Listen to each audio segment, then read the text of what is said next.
लातूर में transporters association की or say 8 January को क्षेत्रीय परिवहन कार्यालय के सामने भ्रष्टाचार और बदमाशी के खिलाफ सख्त कार्यवाही करने के लिए एक दिवसीय सांकेतिक भूख हड़ताल की गई। इस दौरान संगठन के पदाधिकारियों ने क्षेत्रीय परिवहन कार्यालय में नारेबाजी की और क्षेत्रीय परिवहन कार्यालय में सारा काम दलालों से कराने और उसमें अधिकारियों को कमीशन मिलने का आरोप लगाते हुए ट्रांसपोर्टर एसोसिएशन सांकेतिक भूख हड़ताल पर बैठे। मान्य नाही झाले तर येत्या 20 तारखेला आम्ही अमर उपोषण करणार। लातूर परिवहन कार्यालय आणि आयुक्त परिवहन कार्यालय टीसी ऑफिसला आम्ही मुंबई येथे आंदोलन करणार आहेत। किती लोक आहेत तुम्ही? आम्ही 100 लोक आहेत। आपल्या मागण्या वरिष्ठांकडे आपण मागितली?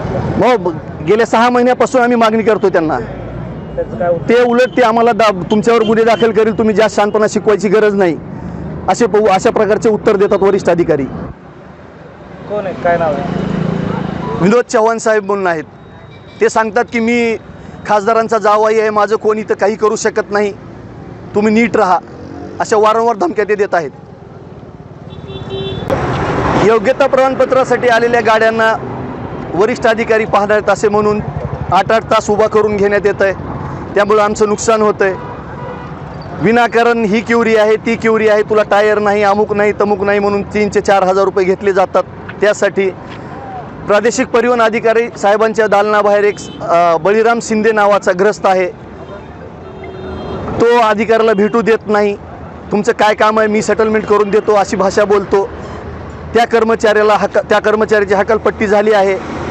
चेकपोस्टवर विनाकारण 100 किलो 50 किलोसाठी मेमो दिले जातात 24,000 27,000चे।